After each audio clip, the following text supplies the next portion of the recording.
Imagine building a skyscraper on a foundation that was never finished. You can keep stacking floors, you can reinforce the steel, you can pour more concrete, but the instability was locked in before the first beam was ever placed. This is not a metaphor about architecture. This is a metaphor about you. Your brain's architecture locks into place during a critical window, a narrow corridor of time in early childhood, turning flexible plastic neurons into permanent, immovable concrete. After that window closes, no amount of adult effort, no amount of therapy, no amount of willpower or practice can ever truly bridge certain cognitive gaps. Today, we're going to explore what science calls critical periods, and specifically the language lockout, what happens to children who miss the window, what the brain actually does when it's deprived of language, and why everything you do as an adult language learner is a workaround, not a solution. Welcome to the critical window. Let's begin. What is a critical period?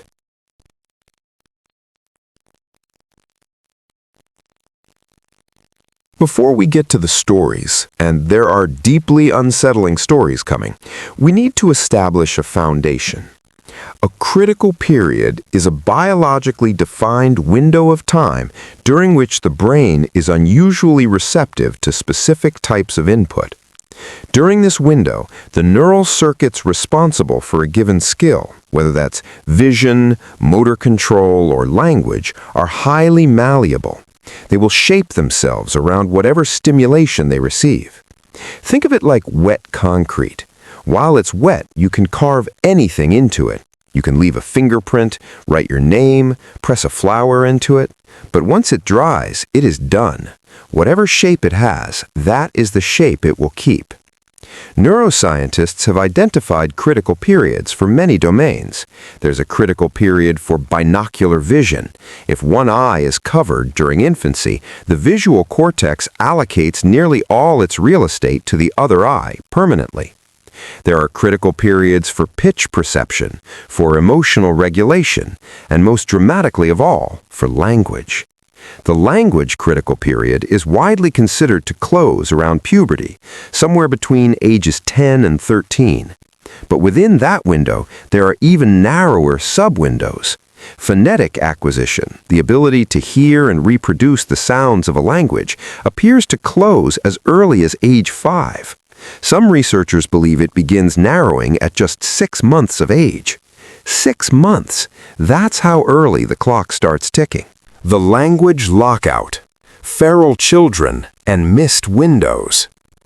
To understand what happens when the language window is missed, we have to look at some of the most haunting case studies in the history of cognitive science.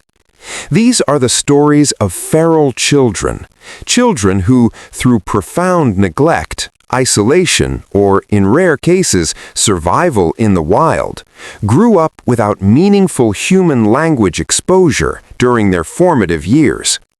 Let's start with the most extensively studied case, Jeannie.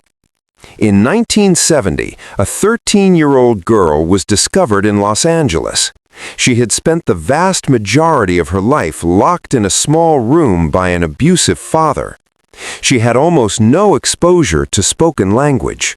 She could not speak. She could not form sentences. Researchers called her Jeannie, a pseudonym to protect her identity. What followed was one of the most closely monitored language acquisition experiments ever conducted, not by design, but by necessity. A team of linguists and psychologists worked with Jeannie intensively for years, and she did learn. She developed a vocabulary. She learned to name objects, to express basic needs, to communicate. But she never, not once, fully mastered syntax. Syntax is the grammatical architecture of language. It's the part that lets you understand why the dog bit the man and the man bit the dog mean completely different things, even though they contain identical words. It is, in many ways, the core of what separates human language from animal communication. Jeannie could learn words. She could not reliably grasp the rules that govern how words relate to one another. Despite years of dedicated instruction from world-class linguists, that capacity, the deep structural scaffolding of grammar, never fully materialized. Then there is the case of Victor of Aveyron, discovered in 1800 in a forest in southern France, believed to be around 12 years old. Victor appeared to have survived in the wild with minimal human contact. A young physician named Jean-Marc Gaspard Itard took Victor under his care and spent 5 years attempting to teach him language. Victor learned a small number of words. He learned to read a handful, to follow some instructions. But meaningful language, conversational speech, grammatical sentence construction never came. There is Chelsea, a woman who, due to a misdiagnosis, was not fitted with hearing aids until she was 31 years old. Unlike Jeannie, Chelsea had a loving family and a warm social environment. She was cognitively capable. She simply hadn't received auditory language input during her critical period. When she finally gained access to sound and underwent intensive language instruction, the results mirrored Jeannie's. Vocabulary, yes. Syntax, no. Chelsea could produce word strings, but they were grammatically unstructured. The boy, the ball, throw, instead of the boy threw the ball. What these cases reveal is not a failure of intelligence, not a failure of effort, not a failure of care or therapy. They reveal the consequences of a biological deadline, one that no one told these children about, and that the world had no way to pause. At this point, many of you are probably thinking about your own experiences with language learning. Maybe you studied Spanish in high school for 4 years and still can't hold a conversation. Maybe you've tried Duolingo, taken classes, bought the tapes, watched the shows. You're not imagining the difficulty. It is fundamentally, structurally different from how a child learns. When a child acquires a first language, or even a second language before age 5, they do not learn it, they absorb it. Language is not processed as a system of rules to be memorized. It is integrated directly into the neural architecture as it forms. The grammar is not taught, it is grown. This is what linguists call implicit acquisition, a process so automatic, so beneath the level of conscious thought, that children cannot even explain the rules they are using. Ask a 5-year-old why you say, "I went," instead of "I goed." They will look at you as if you've asked why the sky is blue. They don't know the rule. They are the rule. Adults learning a second language use a fundamentally different mechanism, explicit learning. They consciously analyze grammar structures. They apply rules they have memorized. They translate internally before they speak. This process is handled largely by the prefrontal cortex, the brain's seat of executive function and deliberate reasoning. The result is that adult language learners, no matter how gifted, no matter how immersed, are running their language through a cognitive detour. Where a native speaker accesses language directly, automatically, instantly, without effort, the adult learner must navigate an extra processing step. This is why adult speakers almost always retain an accent. The phonetic window, the window for acquiring the precise sounds of a language, closed around age 5.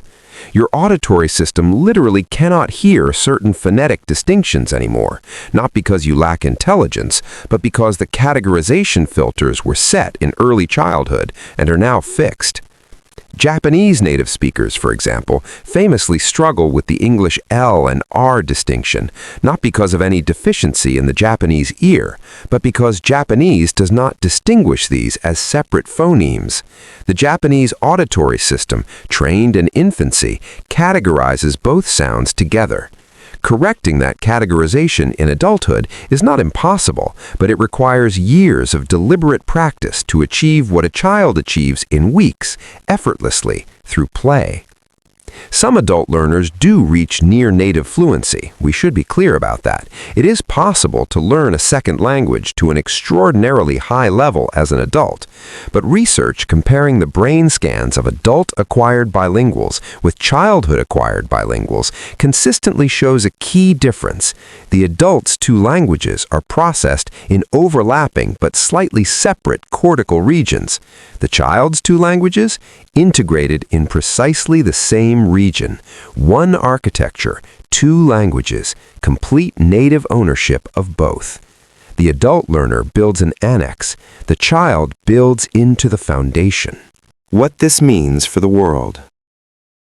The science of critical periods is not just an academic curiosity. It carries real, urgent implications for the way we structure society. If the most important cognitive architecture a child will ever have is built in the first 5 years of life, then the first 5 years of life are not a developmental preamble, they are the main event. Yet in many countries, including some of the wealthiest on earth, early childhood education is chronically underfunded. Parental leave is insufficient. Access to high-quality, language-rich environments is deeply stratified by economic class. Children born into poverty hear, on average, significantly fewer words spoken to them by age 3 than children born into affluent households, a disparity known as the word gap.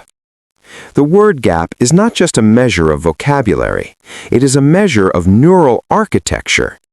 Every conversation a child overhears, every story read aloud, every question asked and answered, these are not just moments of connection, they are literally constructing the brain. The converse is also true. Every hour a child spends in front of passive screen media that doesn't respond, doesn't adapt, doesn't demand the back and forth of real conversation, is an hour in which the language window is ticking without input. This is not an argument against technology. It is an argument for understanding what the brain needs at the moment it needs it most. Human language in real time, addressed directly to the child. We began today with a skyscraper on an unfinished foundation. For many of us, that foundation was built well. We were spoken to, read to, questioned, and answered. Our brains knit together the architecture of language before we were even aware it was happening. We owe a great deal to people who invested in us during a window we don't even remember. For others, through no fault of their own, the foundation was compromised. And the science tells us, honestly, that some of what was lost during that window cannot be fully recovered. Not through effort, not through technology, not through the most sophisticated therapy in the world. But, and this is important, the story of critical periods is not only a story of limitation, it is also a story of extraordinary potential, briefly available, waiting to be used. Right now, somewhere in the world, a child is in the middle of their critical window. Their neurons are still wet, the concrete has not yet set. Every word spoken to them, every book read, every question asked with genuine curiosity is shaping a mind that will carry that architecture for the rest of its life. The window is not open forever, but for some children, it is open right now. What happens inside it matters more than almost anything else we can point to in human development. That's not a reason for despair. That's a reason for urgency. Thank you for watching The Critical Window. If this video made you think about the architecture of your own mind or the minds of children around you, share it. The science of critical periods deserves a wider audience. In the next episode, we'll be exploring the critical period for emotional regulation and what happens to the nervous system when that window is shaped by trauma. Subscribe so you don't miss it, and as always, stay curious.